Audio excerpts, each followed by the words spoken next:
Welcome, everyone, to another episode of Just Saying Football with Jack and Sean. I'm your host, Sean Gannon, alongside my partner, Jack McNicholas. We're here to bring you news, notes, weekly updates, and game analysis of your favorite teams from around the league. If you not had the chance, go check out our website, justsayingfootball.com, and follow us on Instagram at JustSayingNoGWJS for article and video updates.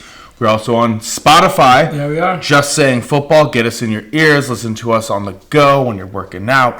Whatever it is that you're doing. We're there. Very excited to be on Spotify now. Yeah, it's fun. We're growing.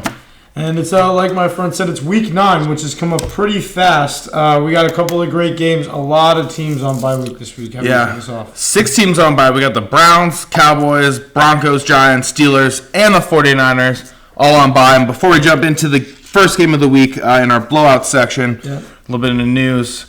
The Snyders reached out to Bank of America about selling the Washington Commanders. Supposedly, Jeff Bezos, a.k.a. Daddy Bezos to some, might buy it. Is interested, yeah. So it's definitely something that a lot of people have been waiting for to see when the Snyders are selling, and they're finally doing it. Hopefully it's done soon so that people in Washington can kind of like move on with new ownership there. Whoever it is, you know? Not just them, but the NFL, the fans who've been following this for some time. I think we're all ready to move along and away from that. But let's jump into this blowout games of the week for week 9, the halfway point of the season. So sad tear right there. When the Buffalo Bills head to New York to take on the Jets, Buffalo currently favored by minus 13. 47-point over-under in this one. What are your thoughts? Yeah, Bills headed to MetLife right now. The Jets are looking good, but it's been kind of, last week was a lot tougher. The Patriots at home, we saw them kind of fold against a division opponent. I think that it's interesting. Buffalo is favored by 13. I could see this, being one thing where the Jets, as of recently, have been keeping themselves in games. Zach Wilson against the Bills scares me a little bit. A couple turnovers last week. It's interesting for me. I think this is going to be a more competitive matchup than Bills-Jets games in the past. But, Buffalo, they were dominating the Packers last week on Sunday Night Football. I'm going with the Bills in this one. I do think the Jets will cover the spread for sure. I don't think that the Bills will win by more than 13. The Jets have a good defense. Sauce is playing really, really well. He has a huge matchup this week against Diggs, who's now 3 straight games of 100-plus receiving yards and a touchdown. Playing like one of the best wide receivers in the league, if not the best wide receiver in the league right now, depending on who you are and how you want to look at things. I am a little bit worried about Zach Wilson as well. We did see 3 turnovers last week against the Patriots. Every 100 yards, just turnovers. And that's a huge thing. Like you said, the offense of the Buffalo Bills for me is a huge thing, but also 11 interceptions for their defense through 7 games so far.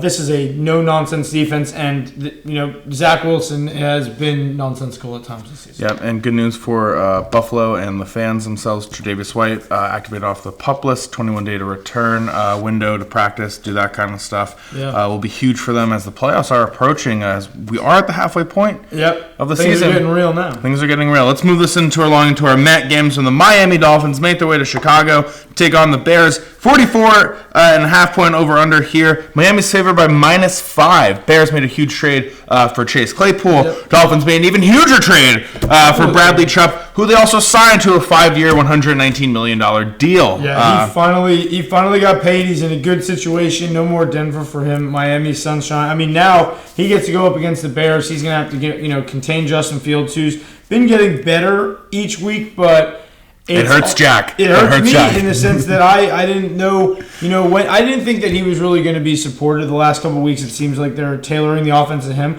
But, man, the Dolphins, 5-3, they are a great team. This is going to be a very tough game for the Chicago secondary with Tyreek and Tua. I feel like it's hard every week, but this is a team that is giving a lot of issues. It's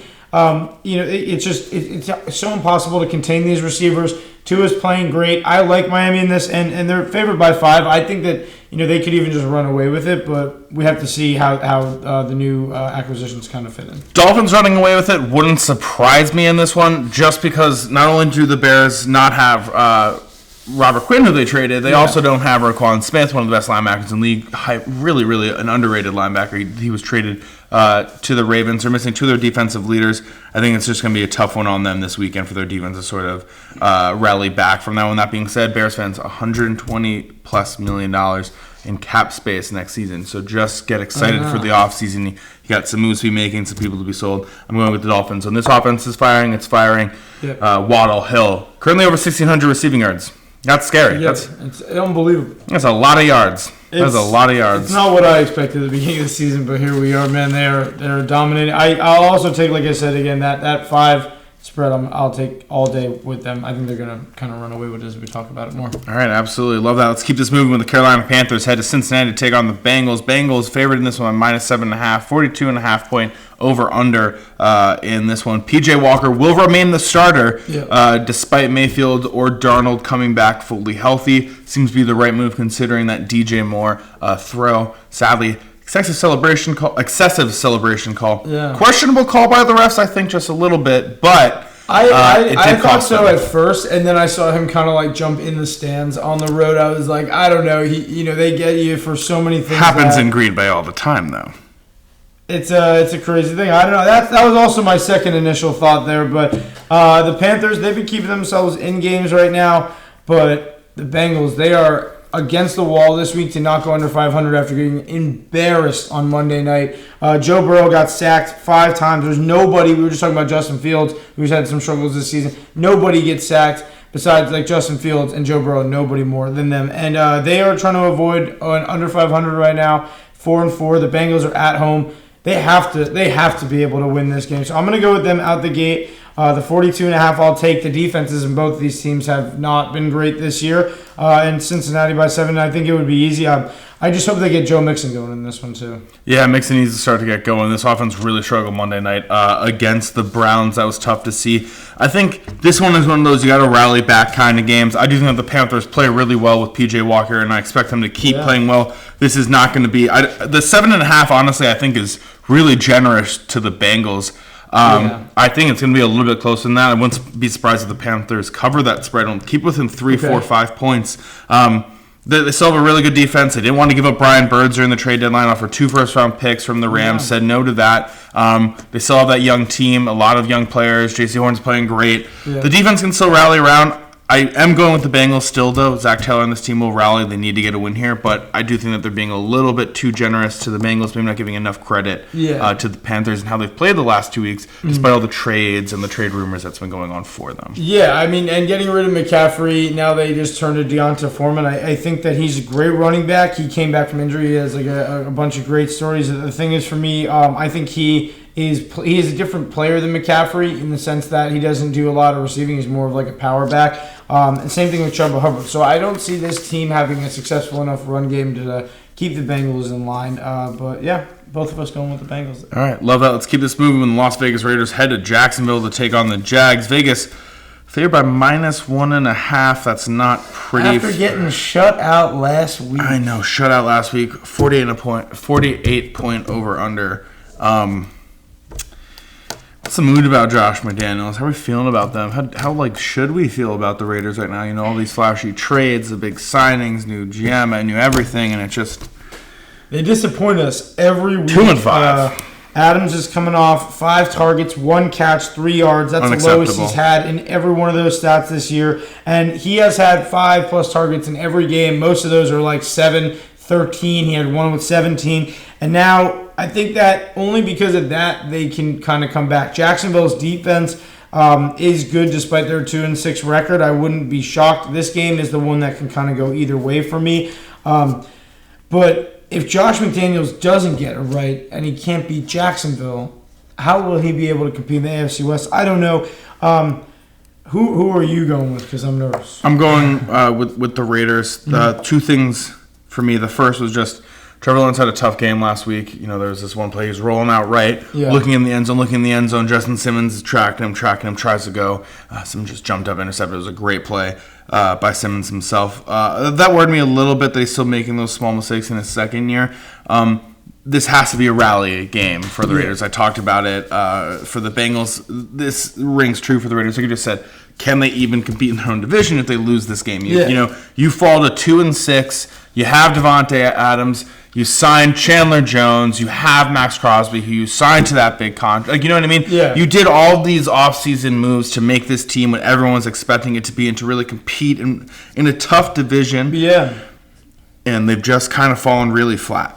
Yeah, I mean, and Vegas was coming off the bye. I don't know why you come off a bye and then you play that bad. Usually you should be prepped, especially a 2-5 team. So this game does worry me. I had the Raiders pick, so I'm going to agree with you on this, but I like that. It makes me a little bit nervous with them -1.5 being on the road, going across country, and they're favored, and it's just like a whole mess. Their own city doesn't even know if they're going to win, all right? It's -1.5, okay? That's how unsure Vegas is right now. Let's keep this moving when the Colts head to the Patriots to take them on in Foxborough. 39-point over-under here. New England's favored by -5.5. And they mentioned this Good Morning Football earlier today, but they were like, oh, it's not the Manning versus Brady matchup that so many people are used to anymore. Now we get the Sam Ehlinger versus Mac Jones. These two historic just franchises. Doesn't have the same taste. Yeah, no, just not at all. Not yet, maybe, though. Maybe. You know, who knows? The future is always bright. What are your thoughts coming into this one? Patriots coming off a pretty big game, but they gave up 400 passing yards. That was a tough one to see.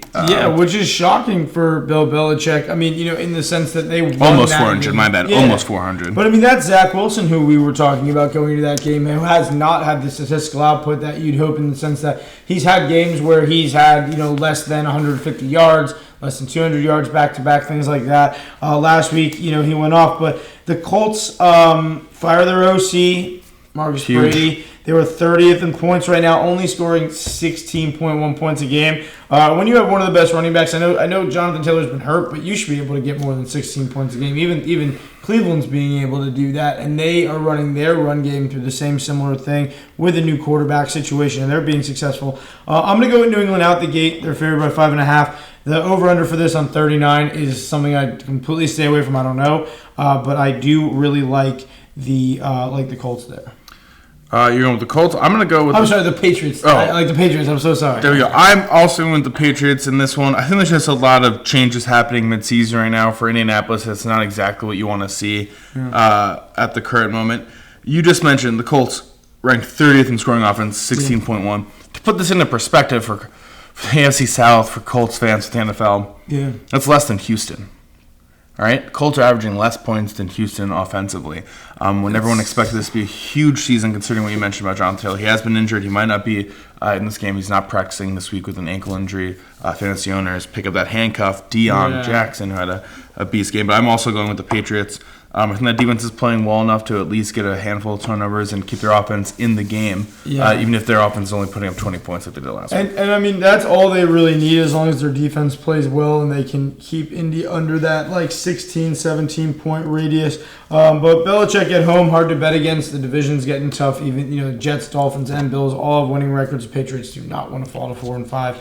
So easy one for me. Yep. All right, let's keep this moving. When the Minnesota Vikings head to Washington and take on the Commanders, Minnesota is favored by this by -3.5. It's a close game. 43.5 point over under.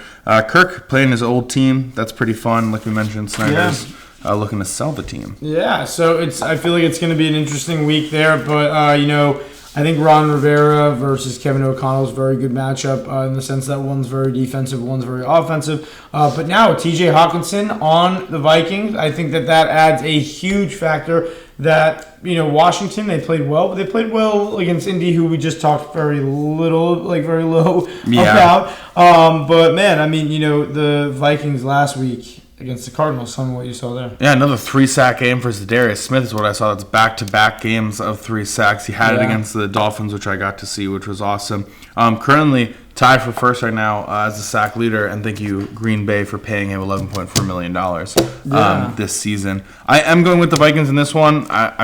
I believe we can get to 7-1. I really do. The T.J. Hawkinson trade I was really happy about. We only gave up really a second-round pick for him, which I was totally happy with. Yeah. And we're right now just not playing well at the tight end position. I love Irv Smith. I was super high on Irv Smith, but just hasn't panned out. He's had a lot of injuries last 2 seasons, and it's just sort of been hampering him down, I think. Yeah. So I think this was a smart move for us.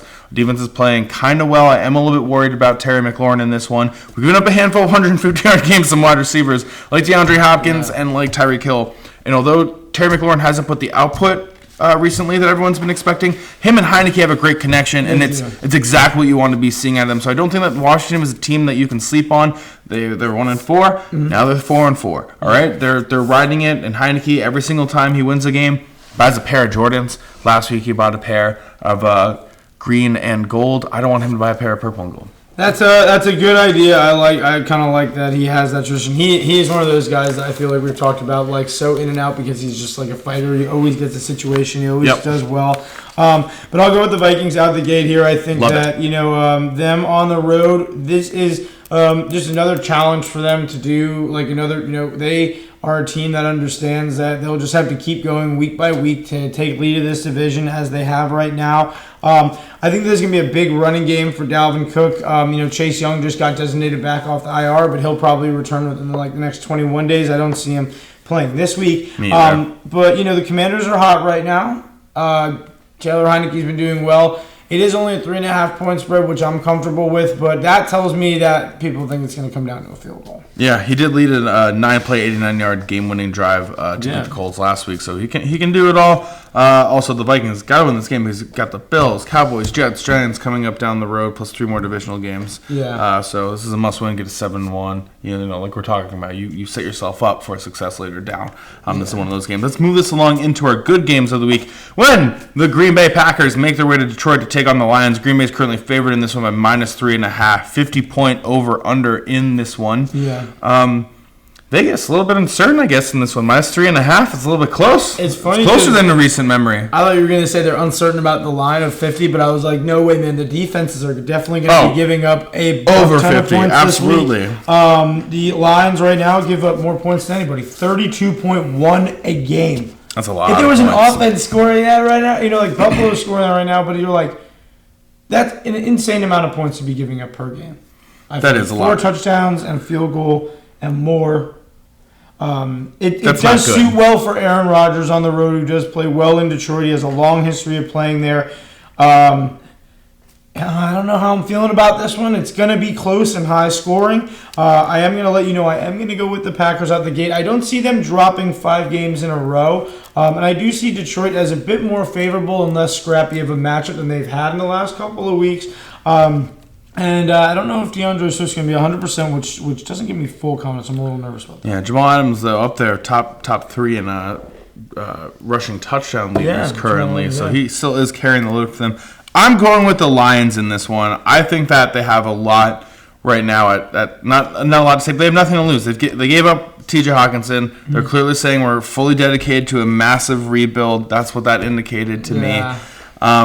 They play really well under Campbell. I like Amon-Ra St. Brown. The Packers don't have Devondre Campbell in this one. That's going to be huge for this defense right now. Yeah. I just think that the Lions right now, for some reason, have a little bit more to play for than the Packers. I don't know what the Packers are anymore. I don't know if the Packers know who they are anymore. Yeah. Aaron Rodgers looks a little bit more upset on the field than we've seen in recent years. There's no guy for him to go to with the ball anymore.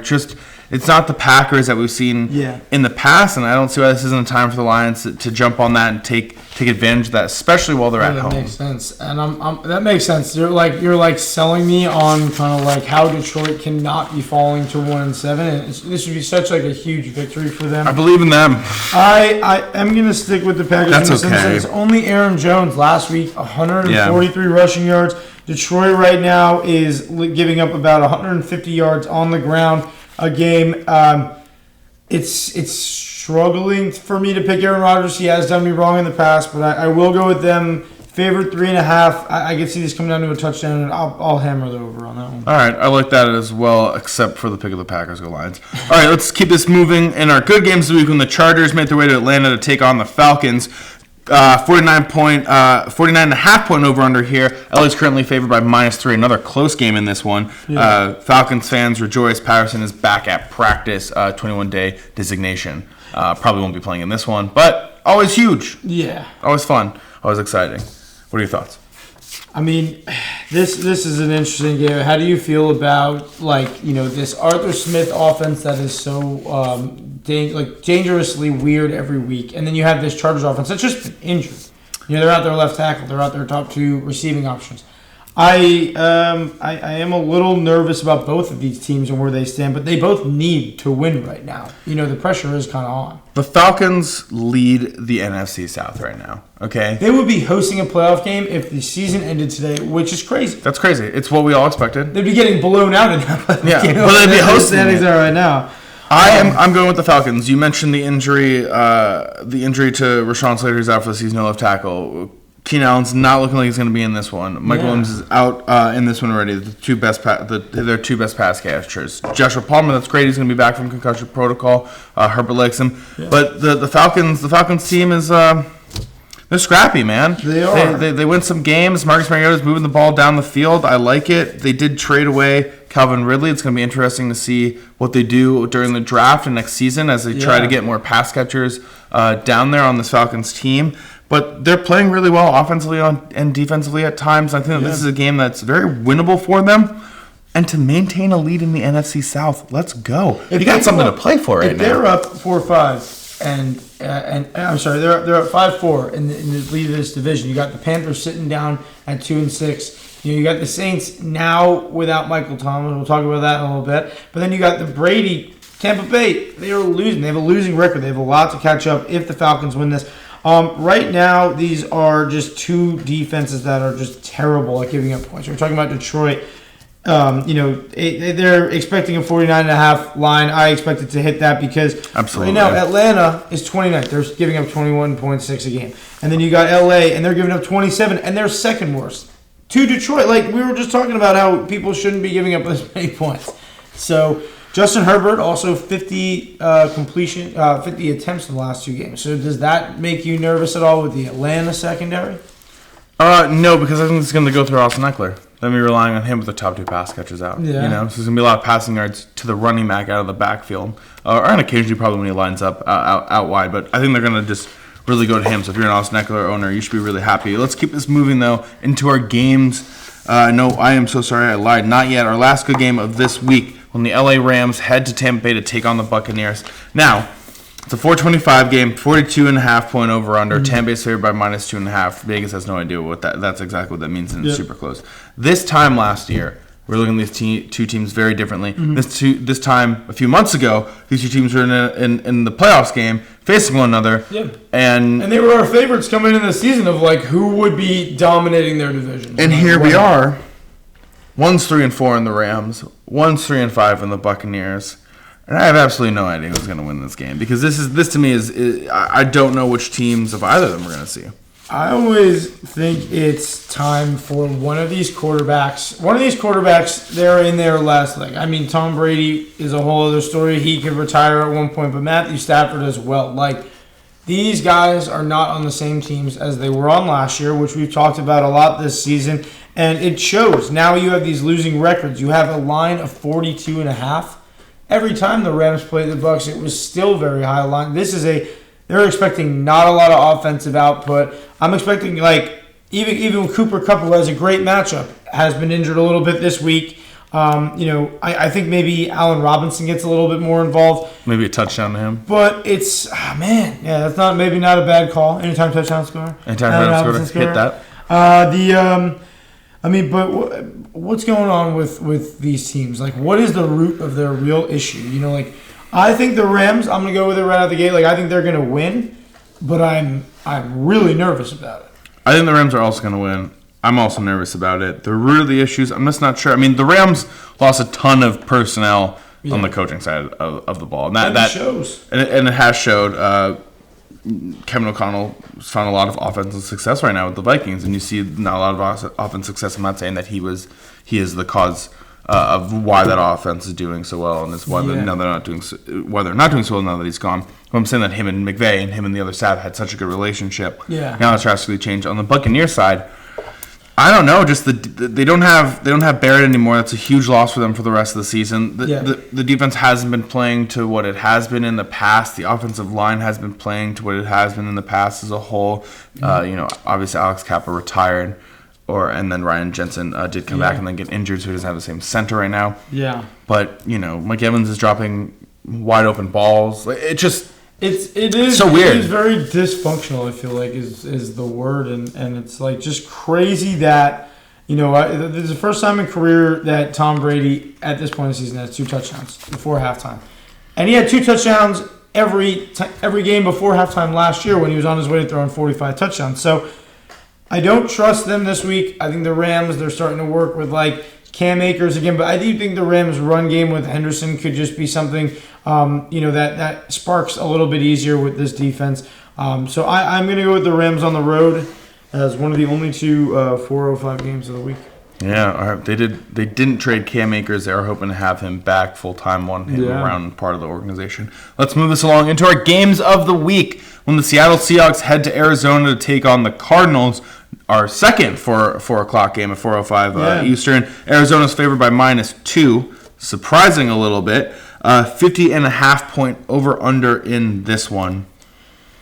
I like Seattle off the bat. Let's go Seahawks. That was my initial thought too, friend. It was, you have to go with the Seahawks. If they're not favored, they are the better team in this one. James Conner is not there. DeAndre Hopkins playing incredible the last 2 weeks. That one-handed catch against Harrison Smith. Jack and I were at a bar. That's perfect coverage by Smith.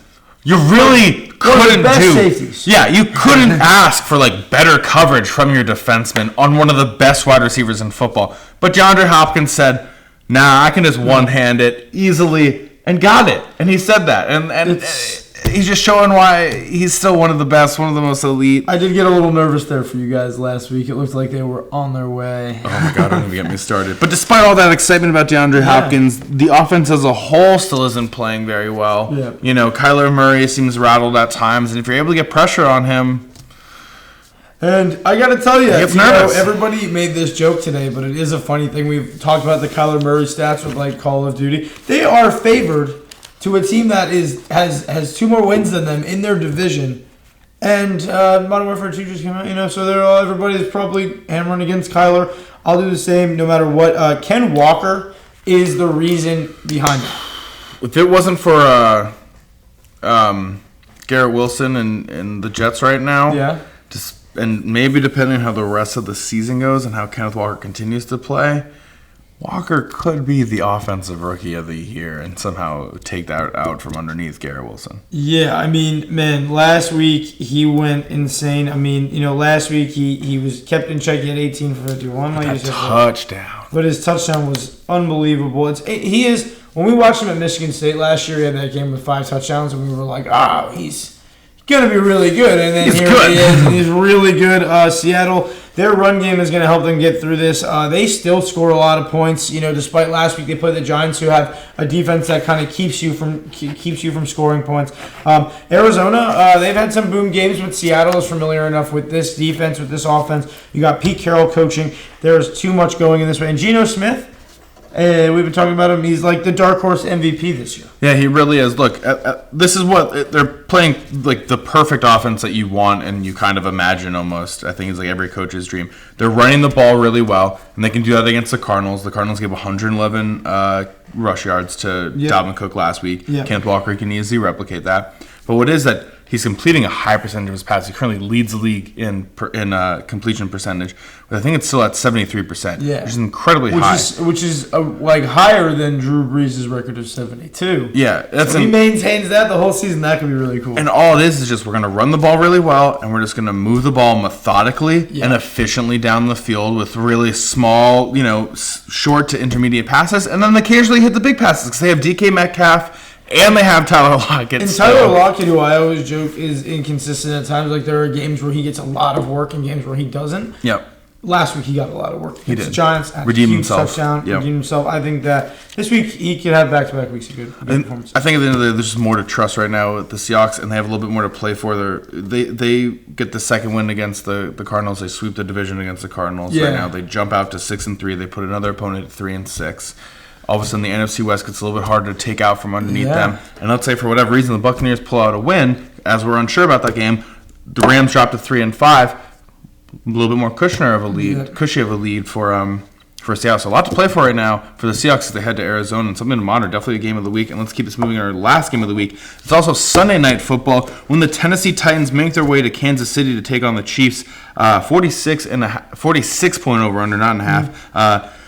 KC's favored by -13 in this one. Oh, my God. I mean, at Arrowhead, this is going to be a good one. This is going to be Derrick Henry running the ball versus Patty Mahomes, throwing as much as he possibly can. Hopefully, maybe we'll see a little bit of Kadarius Toney, who just got traded there from the Giants. If he's healthy, we have Kelsey, Scanley, Juju. We have so many weapons in Kansas City, but this Tennessee Titans defense has been locked down in the last couple of weeks. I think that they're a really good defense. Malik Willis, tell me about him. It's his second career start, and he's going against a former MVP, Super Bowl champion on the road. Well, his first start wasn't ideal, despite the win, which is what matters at the end of the day. There will be a W in his first ever career start. But he did go 6 for 10, 55 yards, and 1 touchdown. Now, he didn't necessarily need to throw the ball more than 10 times because King Derrick Henry himself said, I'm still one of the best running backs in the league, if not the best. Was handed the ball 32 times, ran for 219 yards and 2 touchdowns, which is what he can do. It's no surprise. We all knew it. Hopefully no one doubted it because he did it again. And watch out, Jacksonville, for when Tennessee plays you because he always loves to do something like that against you as well. I do think they're going to run the ball a lot. I do think that Kansas City will have their hands full. Tennessee has been playing much better on defense despite everything that's been going on with their team offensively with all the injuries. I think it's Kansas City's game for sure. Yeah. I do like Tennessee, though, to cover the spread. Me too. Maybe lose this game by 10. Yeah, that was something I kind of looked at Tennessee and I'm like, wow, maybe if Tannehill was in this, that 13 I don't believe would be in here because he's just a more experienced quarterback. Be like a -7 maybe. Rookie in his second career start, maybe you want to have a bigger spread on that, but I think Willis is talented and if you have Derrick Henry in the backfield, why wouldn't you give it to him as many times as you possibly can? In the game script last week, the 46 over-under, I think that no matter what, Kansas City's going to help you out a little bit with the over there, so I do like that as well. Yeah, I'll take the over on that one for sure. I think Tennessee, the best way to win this is to try to keep Mahomes off the field. Obviously, keep that offense just entirely off the field. That's going to be running the ball well. Yeah. Picking up key yards, that kind of stuff, making sure that there's off time possession. That's going to be the key, I think, for Tennessee. Yeah, in this one, but they need to keep Mahomes contained, but their offense easier said than done. Yeah. And it's also easier said than done to maintain time possession and a score. That's true. It's easy to say it right now, easy to say it in this setting. A lot harder to actually go out there and put on pads to do it. Yeah, thanks. But that's all the time that we have. Thank you for listening. Thank you for tuning in. And continue to check us out. Continue to listen. Yeah, we got 9 more incredible weeks of the regular season. Thank you guys for checking out this Week 9 episode. Always remember to check us out, justsayingfootball.com. Just Saying Football on YouTube and Spotify, as well as Just Saying No GWJS on Instagram for all your article, video updates for when we post. Thank you guys for checking us out. Enjoy.